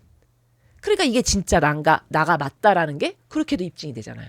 죽었어. 그럼 육은 썩어서 없어져서 끝나니까 내가 아니지. 근데 영혼은 끝나지 않아. 가서 내가 지상에서 살면서 행한 모든 것을 다 소급해서 가져가서 그것에 근거하여 갈 나라가 결정돼서 거기서 새로운 나로 살아가는 거예요. 영혼이라고 하는. 그렇죠. 그러니까 이건 없어지는 게 아니라는 거예요. 그러니까 진짜 나는 누구다? 영혼이 진짜 나다. 입증되죠? 네. 진짜 나는 참된 나는 그래서 영혼이 진짜 나예요. 자, 그리고 제가 여기 소유권이라는 단어를 썼는데 그렇기 때문에 진짜 나는 영혼이기 때문에 그 영혼은 누가 만드셨어요? 하느님이 만드셨죠. 그러니까 이 영혼의 소유권은 하느님께만 있어요. 인간에게 이 영혼의 소유권이 없어요. 왜? 만든 자에게 소유권이 있는 게 지극히 당연한 거니까. 그렇죠. 그리고 육이라는 거는 당연히 하느님께서 창조를 영혼과 더불어 하셨지만 그렇죠? 더불어 하셨지만 진짜 나는 아니기 때문에 이 육은 어떤 죄를 졌잖아요. 그러면 그 정의에 대한 대가를 이 육은 치러야 되는 게 공정한 거예요. 여기까지 이해가 되실까요? 네. 그러니까 예를 들어서 어떤 사람이 죄를 저질렀어. 근데 그 사람이 그 죄악에 대한 대가를 갚아야 돼서 감옥에 가는 판결을 받았어. 그러면 감옥에 가서 그 사람이 감옥살이를 하면서 그 자기가 저지른 죄악에 대한 대가를 갚는 건 육의 차원에서는 그것을 갚는 것이 합당하고 마땅한 거다라는 거예요. 왜? 공정과 정의의 하느님이시니까. 근데 그 영혼이 그 죄악을 저질렀지만 그 영혼이 죽고 나서 어디에 갈지는 하느님이 결정하실 문제다라는 거예요. 이해가 되실까요? 네. 이렇게 영혼과 육을 분리해서 생각할 수 있으면 여러분은 많은 오해에서 벗어나실 수 있어요. 이제부터. 그러니까 이제 돌아와서 그러면 그 찰리 커크의 미망인인 에리카 커크가 그 추도식인가? 그리고 제가 그 짧은 그 짤을 좀 봤는데 자신은 남편을 살해한 그 사람을 용서한다라고 이렇게 이야기하는 그 영상 여러분도 보셨죠? 저도 그걸 좀 봤거든요. 그걸 보고 제가 저 여성은 굉장히 훌륭하다. 굉장히 정신력도 강하고 다른 여성처럼 감성적이지 않고 논리와 이성의 근거에서 상황 판단을 딱딱하고 어떤 그 병든 기호나 정서에 휘둘려서 살아가는 나약한 여성이 아니고 지성과 이성과 성경에 근거한 하느님이 주시는 은총으로 뭐를 판단도 하고 정의도 해서 자기 앞으로 나아갈 바를 결정하는 굉장히 은총받은 똑똑하고 훌륭한 여성이구나를 제가 알았거든요. 그 강의를 보면서. 근데 그분이 그렇게 자기 남편을 죽인 그 범죄자를 용서한다라고 말한 그럼 요 차원을 우리가 어떻게 이해해야 올바른 거냐라는 거는 이분이 그 사람을 용서한다라는 건 영혼의 죄를 용서한다는 말이에요. 왜? 영혼은 소유권이 하느님께만 있으니까 하느님만이 그 영혼의 죄를 단죄하고 심판하고 넌 어디 가라, 넌 뭐 지옥행 뭐 이런 건 다 하느님의 소관이라는 거죠. 아버지 권리를 존중해 드리는 거예요. 왜? 하느님이 만드셨으니까, 주인이니까, 이 영혼의 주인이. 본인이 주인이 아니잖아요, 이 영혼의. 그러니까 그 에리카 커크가 용서한다라고 말을 한 거는 그 범죄자의 영혼을 용서한다라는 말을 한 거예요. 그러나 만약에 그가 죽지 않고 살아있다면 자기 남편을 죽인 것에 대한 대가를 육신은 치러야 되는 게 맞지. 이해되십니까? 요렇게 분별을 해야 되는 거예요. 그러니까 어떠한 경우에도 아무리 극악무도해도요. 우리가 그 사람의 영혼을 단죄할 자격은 없어요. 왜냐하면 그 영혼은 소유가 모든 영혼은 다 하느님이 만드셨고 그 영혼의 주인은 하느님이시기 때문이에요. 이건 어떻게 이해하면 쉬운 거냐면 이런 거예요. 여러분은 자식을 다 기르시니까 이해를 하실 것 같은데 내 자식이 엄청나게 큰 어떤 나쁜 일을 했어. 뭘 잘못을 했어, 예를 들어서.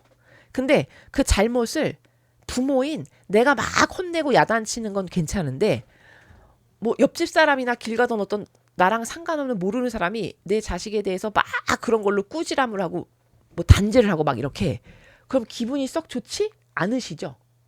예.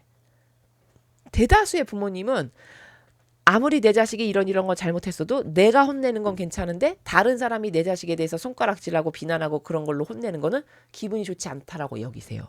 그럼 그거는 왜 그럴까요? 그렇죠. 이거랑 같은 원리예요. 걔가 나의 소유, 나랑 하나 된 관계성이기 때문에 즉 나에게 속한 사랑하는 존재이기 때문에 내가 그 아이를 이렇게 하는 건 아무 문제가 없으나 관계가 없는 남이 그런 식으로 하는 건 봐줄 수가 없는 이런 거예요. 그러니까 하느님도 우리가 영혼의 죄를 감히 단죄할 수 없는 건 이 영혼의 주인이 하느님이시기 때문에 마치 내 자식을 내가 혼내긴 해도 남이 혼내는 건 봐줄 수가 없는 것과 같은 원리다라는 거죠. 그래서 우리가 침범할 수 없는 영역이다라는 거예요. 영혼의 문제는. 그러니까 그분이 용서한다라고 하는 건 이 영혼을 용서한다라고 하는 것이 맞아요. 그러나 그렇다라고 해서 그 육이 본인이 저지른 범죄에 대한 것도 하나도 책벌이 가해지지 않는다. 그건 옳지 않다는 거예요. 반드시 육은 본인이 저지른 것에 대한 대가를 치러야 돼요. 이러면 아까 서두에 이런 메시지를 들을 때 반감 가지시는 분들도 계실 거예요. 왜? 아니 그럼 다 용서란 말이야? 뭐 빨갱이도 용서하고 못도 용서하고 다 용서란 말이야? 이러면서 반감 가지실 분들. 오늘 이걸 아시면 그 반감이 확 해소되겠죠. 아, 육은 값을 치르는 거고 용서는 영혼을 두고 하는 말이구나. 이걸 알면 더 이상 불만이 없어져요. 맞습니까? 그렇죠. 그러니까 그게 오해라는 거예요. 왜? 이렇게 이원론으로 분리해서 생각할 줄을 모르니까. 이해되셨나요? 예. 그러니까 그 에리카 커크라는 분이 그런 말씀하셨어요. 그 보면 예수님도 그렇게 하셨으니까 예수님의 모범을 우리 남편도 예수님을 증거하는 걸 원했고 평상시에 이런 활동을 했던 건 나도 그와 함께 그거를 동참하는 사람으로서 동반자로서 나도 예수님의 모범을 닮아야 되니까 내 남편이라면 아마 용서했을 거다. 그러니까 나도 용서한다. 뭐 이런 나라에서 말씀을 하시던데 바로 그 나라가 뭐냐. 그 영혼을 용서한다라는 말이다라는 거죠. 이해되셨죠? 그리고 그 영혼을 용서한다는 건 그 주권이 하느님께만 있기 때문에 영혼이라는 거는 하느님만이 판결하시고 처분을 하실 권한이 아버지께만 있기 때문에 우리 인간은 그 권리를 건드려서는 안 되는 그 존중, 하느님의 그 권리를 존중해드리는 나라의 신적 질서의 개념이 있는 거라는 거죠. 자, 요렇게 이해하시면 됩니다. 그러니까 그 말은 영혼의 문제를 용서한다라는 거고 그렇게 영혼을 용서하면 큰 희생을 한 거죠. 이 에리카 커크 입장에서는 남편을 그렇게 아주 비참하게 죽였으니 사실 인간적으로는 용서할 수 없는 나라잖아요. 그러나 자기가 신앙인이고 예수님도 그렇게 하셨으니까 나도 그렇게 한다라는 건 큰 희생을 감수하는 거죠. 바로 이 희생을 하느님은 기뻐하셔요. 그러니까 그 희생을 선물로 드리니까 아버지께서 이거를 참 좋은 반향을 하느님께 드리는 거다. 저 반향을 아버지는 기쁘시게 받으시겠구나라는 것을 알 수 있는 거죠. 이렇게 분석이 가능한 겁니다. 그래서 하느님께 영광이 되는 거예요. 그렇기 때문에. 이런 분의 그런 발언 같은 것이 이해되셨죠? 그래서 왜 이런 말 있죠, 세상에. 사람이 그 죄는 미워하되 사람은 미워하면 안 되는 거야. 뭐 이런 말 들어보셨죠, 여러분? 예. 그것도 바로 오늘 이거 우리가 배운 걸로 적용을 하면 이제 잘 이해되실 거예요. 죄는 미워하되 사람은 미워하지 말라. 죄를 미워하라는 건 뭐예요? 그 육신이 저지른 그 죄값을 다 치러야 된다. 그 육을 두고 하는 말이에요. 육. 죄는 미워하되라는 게. 그러나 사람은 미워하지 말라는 건 그 영혼에 대한 것만은 우리에게 권한이 없고 하느님께만 소유권이 있으시다. 주권이. 그러니까 하느님이 판결하실 문제다라는 것을 세상적으로 그렇게 표현한 거라는 거죠. 이것도 이제 이해가 잘 되시죠? 자, 그러면 오늘 우리가 이렇게 분리해서 영혼과 육신을 분리해가지고 용서에 대한 이해를 이원론으로 인식할 수 있으면 여기서 이제 오해가 다 풀어지게 된다. 그러니까 무조건 다 그냥 뭐 마귀건 사탄이건 빨갱이건 다 용서란 말이 아니구나. 그건 영혼을 두고 하는 말이고 그 영혼에 대한 권리는 하느님께만 있으니까 그런 거구나. 그러나 육신은 그 상한 대가를 치러야지. 그러니까 감옥을 가는 거예요. 그러니까 사형을 시키는 거고. 그렇죠? 그런 겁니다. 아니 그렇게 갚아야 되니까 연옥이 있는 거지. 그렇지 않다면 다 용서해. 야, 하느님은 7번씩 77번이라도 다 용서하랬어. 그럼 연옥이 왜 있습니까? 다 용서하는데. 왜 갚아? 갚아야 될 이유가 뭐가 있어요? 그렇죠? 연옥이 근데 존재하잖아. 바로 갚아야 된다라고 하는 증거로 연옥이 존재하는 거죠. 그렇죠? 이렇게 이해가 되고 그러면 이제 한번 응용 문제를 풀어볼까요? 그러면 성경에 있는 예시를 한번 갖고 와서 생각해보죠. 자, 우리가 헤로데 때 그 헤롯 왕이 예수님이 탄생하셨다는 사실을 알고 자기가 이제 왕의 자리를 뺏길까봐 두려워가지고 그 이스라엘에 있는 그냥 죄 없는 모든 아이를 몇 살 이상을 다 죽여버려라 해서 다 갓난아기 사내 아이를 죽여버렸잖아요. 그 사건이 있었죠, 성경에서. 자, 그러면 그렇게 헤로데 때 죄 없이 죽은 아기 영혼들의 경우를 한번 생각해 보죠. 자, 이들은 죄도 없는데 헤로데라고 하는 이 왕에 의해서 죽임을 당했어요. 그러면 이 영혼들은 희생을 치른 거죠.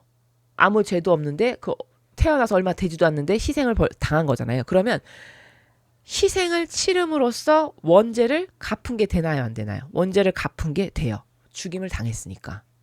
그럼 이렇게 원죄를 갚고 희생을 당했으니까 이 아기들은 죽어서 갚을 게 없어지는 거예요. 지상에서 희생을 다 당했으니까, 희생을 치렀으니까. 그러니까 바로 직천당을 가게 되는 이런 관계성도 이제 여러분 이해가 가시죠?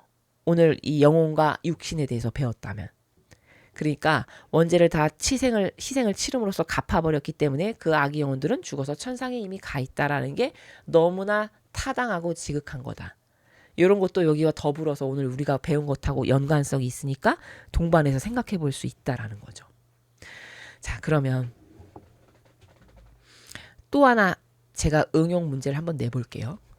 제가 그 서두에 막 공산주의, 뭐 카발, 사탄, 프리메이슨 이런 거를 아버지 저주를 내려주십시오. 막 이런 기도를 굉장히 많이 하잖아요. 서두에. 예. 저는 그런 기도를 굉장히 많이 하는데 어떤 분이 그런 댓글을 오래전에 쓰신 걸 제가 본 적이 있는데 이 수녀님은 이렇게 다른 수녀님 로마 가톨릭의 수녀들하고 달리 너무 기도가 악해요. 뭐 이런 걸 쓰신 분이 있었어요. 댓글에. 뭐 이렇게 뭐 세고 기도가 악하고 강하고 그래서 뭐 이상해요. 뭐 이런 걸 쓴 글을 제가 본 적이 있거든요. 자, 여러분. 제가 그렇게 사탄 마귀들을 저주를 내린 거는 오늘 우리가 이 영혼과 육신을 분리해서 생각할 줄 아는 이원론에 근거하면 저는 어떤 걸 저주한 걸까요? 그 영혼을 저주한 거예요. 그 육신의 죄를 저주한 거예요. 그렇죠. 육신의 죄악을 두고 고발하고 고백하고 저주한 거예요. 그러면 이건 제 뜻대로 한 게 아니라 성경에도 누가 있냐? 예레미야 예언자가 하느님께 저 이런 거 고발합니다. 이런 거 고발하나요? 안 하나요? 하죠. 네. 잘못된 건가요? 지극히 당연한 거예요. 고발 안 하면 그게 더 죄악이에요. 왜? 사명을 받은 자니까. 일반 신자들하고는 달라요. 왜? 일반 신자는 그런 사명을 받은 사람이 아니거든요. 그러니까 의무와 직무가 되진 않아요. 그러나 그렇게 사명을 받은 자죠. 예를 들면 예레미야라든가 다른 예언자들과 같이. 그럼 그런 사명을 받은 자는 특수 임무가 부여된 거예요. 아닌 걸 아니라고 말해야만 그것이 밥값을 하는. 그때서야 비로소 본인의 사명에 걸맞는 일을 하는 자예요. 사명을 받은 자는. 그러니까 예레미야는 뭐 저를 이렇게 죽이려고 합니다. 이 자들의 이런 것을 보십시오, 아버지. 저는 아버지께 이런 걸 뭐 이런 말 하죠. 고발하죠. 그 예레미야도 그 고발을 뭘 두고 한 거예요? 영혼을 두고 한 게 아니라 그 육신의 죄악을 두고 고발하고 말씀드리는 거예요. 근데 오히려 그 육신의 죄악을 고발하거나 말씀드리는 거 아무것도 안 하죠. 그럼 그 사람은 직무유기예요. 왜? 악을 보고도 가만히 있는 거니까. 여러분, 선택받은 수많은 예언자들이나 선견자들이나 은총받은 사람들 중에 악을 거슬러 싸우지 않은 사람이 있습니까? 없어요. 다 악을 거슬러 싸웠습니다. 자, 훌륭하다라고 그렇게 자부하는 엘리야 혼자 남았습니다. 본인 혼자 800명인가 몇백 명의 그 이사벨을 필두로 한 바알 사제들이 그들먹했어요. 그 시절에. 근데 그들을 보고 수수방관하고 가만히 있었습니까? 아니면 싸웠어요. 싸웠죠. 혼자. 그렇죠. 그 뒤에 백성들하고 같이 뭐 제단에 막 물 붓고 너네가 뭐 너네 신이 있나 진짜 우리 신인가 어디 한번 대결해 보자 이러면서 그 싸우는 장면 성경에도 나오죠. 너네가 먼저 해봐라. 너네 신 불러봐라. 야 더 크게 불러라. 잠자나 보다. 막 이런 거 나오잖아요. 아무 일도 안 일어나니까. 근데 엘리야가 손을 들어 하나님께 말씀드리고 기도하니까 그냥 불이 내려와가지고 다 제단을 살라버리는 뭐 이런 이야기들이 많이 나오죠. 그리고는 이거 봐라. 얘네들이 가짜다라고 해서 백성하고 일치 단결해가지고 싹 다 그 바알 사제들 다 죽여버리고 도망가는 이런 장면이 나오잖아요. 그게 악을 거슬러서 싸우는 거죠. 이게 사명을 받은 자들이 하는 일이에요. 그러니까 사명을 받았다는 건 그렇게 고즈넉하게 편안하고 안락하게 맨날 들이식구 내식구 들이식구 내식구 하면서 그렇게 편안하게 사는 그런 직분이 아니라고요. 성경 어느 누구도 그렇게 편안하게 산 사람이 없어요. 근데 아무것도 모르면서 그렇게 와서 지적질을 하고 가르치면서 그렇죠. 얼마나 본인이 무식한지도 모르면서 그런 댓글을 쓰는 거예요. 창피한 줄도 모르고. 얼마나 무식합니까? 성경의 성자도 모른다는 걸 천하만방에 알리는 거 아니에요? 그렇죠. 그러니까 뭐 로마 가톨릭은 유려하고 그냥 한없이 착하고 말도 가만가만하고 이런 게 하느님의 일꾼이로 아시나 본데 성경에 어떤 사람도 그런 사람 없었거든요. 예? 은총받은 사람 중에 그렇게 고즈넉하고 조용하고 나긋나긋하게 그냥 들이식구 내식구만 하면서 예? 아무것도 악을 거슬러서 하진 않으면서 꽃길만 걸으면서 살다 간 사람이 누가 있습니까? 성경에. 다 고통의 가시밭길만 걸었지. 심지어 신이신 예수님마저도 예? 그렇게 고결하신 어머니마저도 일평생 고통의 길만 가셨어요. 그럼 편안하고 안락하게 살아가는 걸 부끄러운 줄 알아야 되는 거죠. 아, 나는 악을 거슬러 싸우는 진정한 일꾼이 아니고 나는 사탄이고 마귀구나. 이렇게 똑바로 알아야 되는 거 아닐까요? 얼마나 무식하면 그런 것도 모르는. 이렇게 된 거예요. 그러니까 제가 서두에 그렇게 공산주의자, 카발, 프리메슨, 일루미나티 이런 사탄 세력을 막 저주를 퍼붓고 하는 건 예레미야도 그렇게 했고 다른 모든 선견자들도 다 악을 거슬러서 싸웠던 사람들과 같은 거라는 겁니다. 그리고 그렇게 저주를 퍼붓는 건 영혼을 두고 하는 게 아니라 그 육신의 죄악을 두고 하는 거예요. 육신의 죄악을 두고 하는 건 지극히 당연한 거예요. 값을 치러야 되는 게 맞는 거니까. 맞습니까? 네. 이런 차원이라는 겁니다. 여기까지 이해가 잘 되셨을까요? 네. 그래서 오늘 우리가 배운 건 사랑이 뭔가. 사랑은 병든 자기 감성과 기호와 정서에 근거해서 쟤는 좋아, 쟤는 싫어, 쟤 조금 나한테 잘해주더니 변했어, 이렇게 저열한 것을 일평생 사랑이라고 속고 사는 게 아니고, 사랑은 절대적인 속성이 있는데 그걸 우린 정형이다. 하느님이 인간을 이렇게 사랑하시고 하느님이 인간을 이 사랑의 기준으로 다스리신다는 거예요. 그게 바로 진리와 정의와 자비다. 진리는 따를 기준, 그리고 그 따를 기준에서 벗어나면 정의의 불이 내리고 거기서 회개를 하고 뉘우치면 자비를 베푸시는. 그런데 뉘우치지 않아. 그러면 보류 상태로 두고 보시는. 혹은 더 이상 얘는 이게 마지막이구나. 그럼 이스라엘처럼 이제 문을 닫아버리시는. 그래서 망했잖아요. 그렇죠. 그건 하느님께 달린 거예요. 아버지가 어떻게 결정하실지는 아무도 몰라요. 이런 속성으로 사랑의 나라를 구현하는 게 정형이다. 나도 이 똑같은 사고방식을 이걸 정형으로 나도 받아들여서 이 정형의 정신으로 사랑을 하면 내가 하는 모든 것이 다 신적인 사랑이 되고 그때부터 내가 하는 모든 행위는 생명이 된다. 그리고 하느님과 소통관계가 자유롭게 이루어지게 된다. 왜? 사고방식이 똑같으니까. 그리고 이 사랑의 나라에서 오해는 경계를 정의는 사랑이라고 생각하지 않는, 이게 큰 오해다. 정의도 엄청난 사랑이다. 오히려 자비보다 더 주기 어려운 사랑이다라는 걸 아시죠? 그러니까 정의부터 자비까지 이 전체가 다 사랑이라는 걸 인류는 반드시 알아야 돼요. 그래야 저 거짓 교회한테 안 속아요. 왜? 하느님은 사랑이십니다. 이렇게 한평생을 속여놔가지고 정의가 사랑이라는 걸 몰라. 근데 본인의 자식에겐 자기도 정의를 주거든요. 그럼 본인도 자기 자식에게 저주를 퍼면서 너는 망해라 해서 주는 게 아니거든요. 정의를 줄 때. 그럼 자기도 그걸 쓰고 있으면서도 그게 사랑이라는 걸 모르는, 난 놓고 기억자도 모르는 이런 처지의 현대인이. 그렇죠? 그러니까 이 정의도 사랑이라는 거예요. 그러면 더 이상 못 속이지. 거짓교회가. 하나님은 사랑이시니까 너는 그냥 무조건 다 끌어안아야 돼. 이것에 더 이상 안 속지. 왜? 정의도 사랑이라는 걸 이제 아니까. 야, 거짓말하지 마. 정의가 자비보다 더 주기 어려운 사랑이야. 단지 이 둘 간에는 균형과 조화만이 필요할 뿐이야. 한쪽으로 치우치지 않고. 이렇게 말할 수 있는 똑똑한 신자가 있나 모르겠어요. 저 거짓교회. 이해되셨죠? 자, 그래서 또 이런 거짓말. 구약은 정의의 하느님이고 신약은 자비의 하느님이야. 지금은 자비의 하느님의 시대야. 여러분 이런 거 되게 많이 들어보셨을 거예요. 이거는 진리가 고무줄처럼 이랬다 저랬다 한다라는 걸 전제한 말이에요. 절대 그런 거 아니라고 제가 이야기하죠. 구약에 이렇게 저주받았죠. 근데 지금도 하나님께 이렇게 똑같이 해. 그럼 그건 똑같이 저주받아요. 그게 진리예요. 변치 않는 불변의 기준. 근데 마치 야 그건 옛날이나 그랬지 지금은 안 그래. 이거를 직접적으로 말하지는 않는데 은연중으로 가르쳐. 이게 더 나빠요. 이게 더 교묘한 막이에요. 그래서 사람이 사고방식이 비소를 매일 0.1 나노 마이크로 나노씩 계속 먹으면요. 자기가 마귀가 되는지도 모르고 마귀가 된다니까요. 사고방식이. 지금 그런 상태예요. 그러니까 이상한 꼬인 성경하고는 다른 사고방식을 수십 년을 하고 살아도 몰라. 본인이 마귀적 사고방식을 하는 걸. 맞습니까? 그런 거예요. 그래서 야 지금은 자비의 하느님이라고 그랬어. 우리 본당 사제가. 누구누구가. 야 그렇게 정의는 옛날에나 있었던 거야. 이런 걸 대놓고 말한다니까요. 신자들이. 가르치면서. 이거 아닌데 그거. 그렇죠. 그러니까 이거는 진리가 변하는 게 아니고요.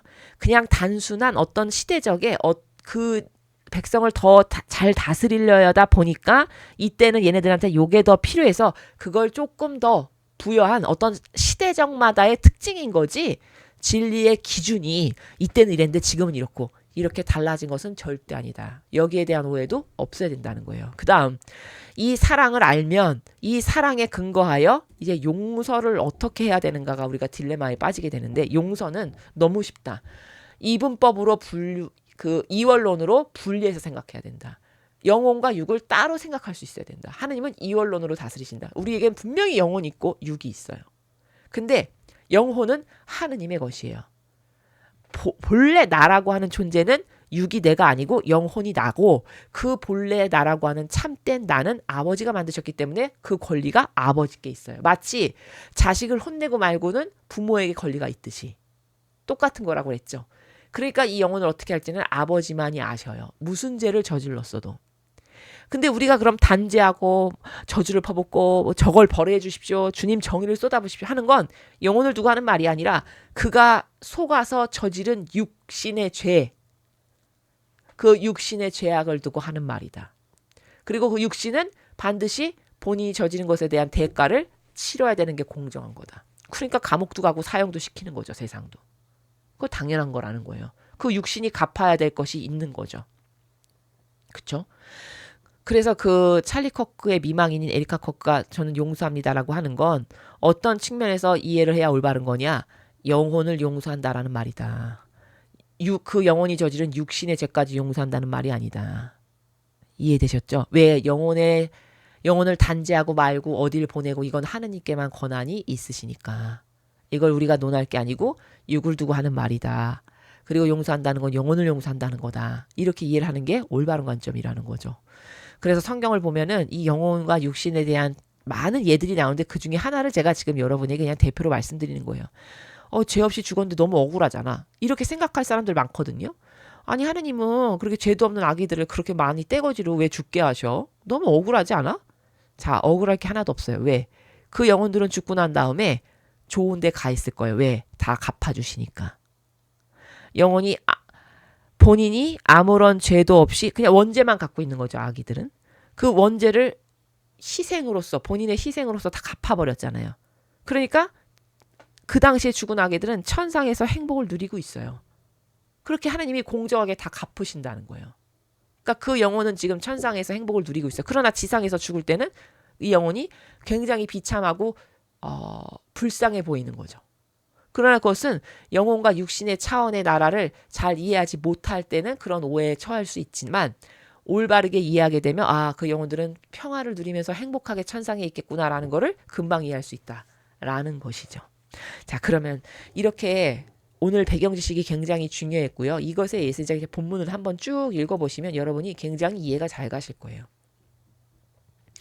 복되신 어머니께서 이곳에 오시어 말씀하십니다. 찬미 예수, 사랑하는 자녀들아, 지금 이 시기는 너희가 무엇보다도 사랑하는 마음을 지닐 것을 스스로 선택해야만 하는 순간이다.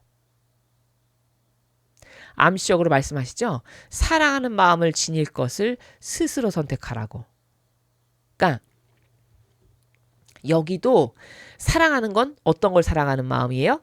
영혼을 사랑하는 마음을 두고 하는 말이에요. 이제 확 아시겠죠? 그 육신을 사랑하는 게 아니라 그 영혼을 사랑하는 마음을 지녀라라고 성모님이 말씀하시는 거예요. 그래야만 한다.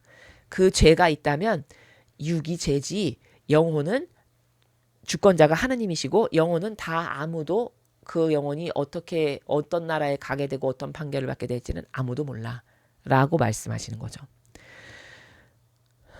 그리고 이런 극악무도한 범죄를 저지른 사람을 그 찰리 커크를 죽인 범죄자 말하는 거죠. 온 마음을 다하여 용서해라. 자, 여기에 이 용서가 어떤 용서인지를 우리가 이제 전반부에 다 배운 거예요. 온 마음을 다하여 용서하라는 건 뭐죠? 영혼의 문제를 용서하라는 거죠. 육의 그 영혼이 잘못한 육의 벌은 당연히 받아야 돼, 걔가. 그것에 대한 상응하는 대가를 치러야 돼. 그러나 온 마음을 다하여 용서하라는 건 영혼을 용서하라는 말이다. 라는 거죠. 이제 오해가 없으시죠? 왜? 그 영혼의 주인은 아버지시니까 아버지만이 판단하고 기결하실 일이다. 우리는 거기에 권한이 없다. 라는 거죠.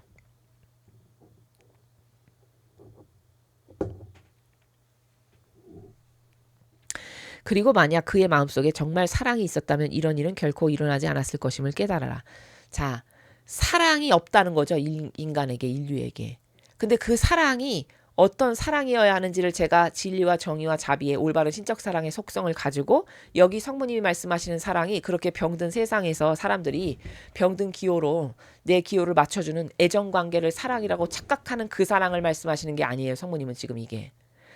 그의 범죄자의 마음속에 사랑이 있었다는 건 그 영혼을 그가 진심으로 사랑했다라면 말이죠. 이건 역시도 육을 두고 하는 말이 아니라 그리고 이 사랑은 변질된 자기의 어떤 사상과 다르다고 해서 사상과 다르다고 해서 죽인 거 아니에요. 본인의 신념과 다르다고 정반대 편이라고 해서 죽인 거잖아요. 이거 그쵸? 그렇다라고 해서 그 영혼에게 해악을 가할 권한이 자기에게 없다는 것을 이 사람이 깨달았다면 그런 것에 대해 알았다면 이런 일을 저지르지 않았다라는 거죠. 굉장히 심도 깊은 나라인데 이렇게 부드럽게 말씀하시는 거예요. 근데 우리는 전반부에 오늘 이 본문과 관련된 백그라운드 지식을 다 배웠기 때문에 이제 수월하게 이해가 되는 거죠. 이해되셨죠? 이것을 받아들일 수 있겠느냐? 모린이 말합니다. 예, 그럴 수 있었으면 좋겠습니다. 자, 여러분 보세요. 지금 여기 모린 선견자도 예, 그냥 단답형으로 너 이거 성모님이 이거 자 이렇게 용서해야 되는 거고 사랑하는 마음이 있었으면 그런 일은 안 일어났을 거야 라는 것을 똑바로 알아들었으면, 지금 우리가 갖고 있는 백그라운드 지식에 근거해서 똑바로 알아들었으면 너 이걸 받아들일 수 있겠니? 라고 성모님이 물어보셨을 때 단답형으로 예 이렇게 했을 거예요. 깔끔하게. 근데 말이 길죠. 그럴 수 있었으면 좋겠습니다. 이건 뭐예요? 썩 내키지 않지만 성모님이 말씀하시니까 예 그렇게 할 수 있었으면 좋겠네요 라는 거잖아요. 나라가. 이 나라를 보시는 거예요. 무슨 말인지 아시죠? 그럼 뭐예요? 껄쩍지근한 게 있는 거지. 이해가 썩 되진 않는. 그러니까 이런 거죠. 어떻게 그렇게 극악무도한 사람을 용서하고 사랑하라고 하나. 그게 마음으로 되나. 그러나 그렇게 하라고 하시니까 그럴 수 있었으면 좋겠네요 라는 그 나라죠. 그러니까 이게 모르는 거죠. 완벽하게 이해가 안 가는 거예요.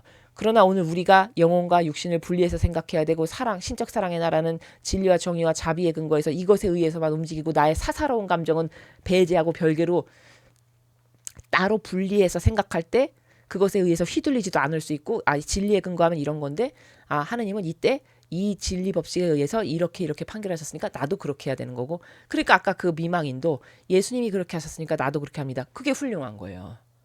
사사로운 감정이 거기 들어간다면 당연히 용서를 안 하지. 어떤 사람이 용서를 하겠습니까? 내 가족을 그렇게 처참하게 죽였는데. 지금 가서 당장 멱살을 잡아도 시원치 않지. 그러나 그 여성이 훌륭하고 똑똑하다는 건 과연 신앙인은 다르다. 제가 이렇게 생각을 했는데 올바른 신앙인은 다르다라고 본 게 예수님이 그렇게 하셨으니까 자기도 용서한다라는 이런 말을 했어요. 그럼 뭐예요? 나는 내 마음의 인간적인 사사로운 건 그렇지 않지만 나는 진리를 따르는 사람이니까 아까 우리가 배운 진리와 정의와 자비에 근거해서 즉 예수님이 하셨던 방법 그대로 나도 용서해야지 라고 이지적으로 지성적으로 생각하는 거잖아요. 그러니까 훌륭하고 똑똑한 거죠. 보통의 사람 같으면 그냥 사사로운 감정으로 휘말려가지고 그냥 땅을 치면서 수위를 통곡하면서 이를 갈겠지만 그렇게 안 하잖아요. 되게 의연하잖아요. 그게 뭐냐? 그게 바로 하느님의 신적인 질서의 법칙을 따르려고 노력하는 사람이다 보니까 또 그런 은총을 주신 거죠. 하느님께서. 그러다 보니까 반향이 그렇게 나오는 거예요. 이해가 잘 되시죠? 그러니까 모린 자매님도 지금 그럴 수 있었으면 좋겠습니다라고 약간 여지를 남기는 거는 참 그렇게 잔혹한데 어떻게 그런 범죄자를 용서할 수가 있나. 근데 성모님이 하시라니까 해야지. 이런 나라이기 때문에 이렇게 답변할 수밖에 없는 거다. 우리는 이제 오늘 오해를 풀렸으니까 예 어머니 그렇게 하겠습니다. 이렇게 화답을 드려야 올바르겠죠. 그렇죠? 복되신 어머니께서 말씀하십니다. 나는 너희가 이렇게 할 준비가 되어 있다고 믿는다. 이것은 사랑에 대한 어려운 교훈이다. 자, 성모님도 세상의 신앙인이라고 하는 사람조차도 사랑을 똑바로 이해하지 않으면 받아들일 수 없을 거라는 걸 아시니까 어려운 교훈이라는 단어를 쓰시죠. 왜? 우리의 마음을 대낮같이 아시니까. 인간의 약점과 함정을 대낮같이 아시니까 지금 우리가 오늘 분석한 신적 사랑이 뭐고 용서라는 건 어떻게 해야 되는지를 완전히 알아서 말끔하게 해소가 됐어. 그러면 더 이상 거기서 부닥치는 어떤 부대끼는 게 없어요. 이런 용서나 사랑에 대해서 이해할 때. 근데 그게 깔끔하게 이해가 안 되죠. 그럼 계속 부대낀단 말이에요. 마음에. 그렇게 마음은 안 되는데 어쩔 수 없이 억지로 해야만 하는. 이거는 뭔가 깔끔하지가 않죠. 근데 많은 사람은 그럴 거거든요. 그럴 걸 아시니까 성모님도 말씀하시는 나라가 사랑에 대한 어려운 교훈이다. 이렇게 굳이 말씀을 하시는. 이 어머니의 마음의 뉘앙스의 나라도 아시겠죠. 그러나 너희가 사랑에 대한 이 교훈을 받아들인다면 너희는 거룩함에서 진보할 것이며 나를 매우 기쁘게 할 것이다. 오늘 밤 나는 내 거룩한 사랑의 축복을 너희에게 내린다. 이렇게 끝맺음하고 계십니다. 자, 여러분은 이제 오늘 배운 것을 통해서 거룩함에서 진보하실 수 있으시겠죠.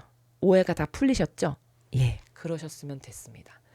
이제 더 이상은 사랑에 대해서 그리고 용서에 대해서 여러분이 껄끄럽게 생각하는 것 없이 말끔하게 해소가 다 되셔서 사랑은 신적 사랑을 할 때만 거기 오해가 없고 부작용이 없고 하느님께도 영광이 되고 그럴 때만 아버지하고 소통이 잘 되는 내 사고방식이 같아지니까 이런 거구나. 나도 이제부터 신적 사랑의 근거에서 남편도 자식도 이웃 사람들도 그렇게 사랑해야지라고 여러분이 새롭게 다짐을 하시고 적용을 하시면 돼요.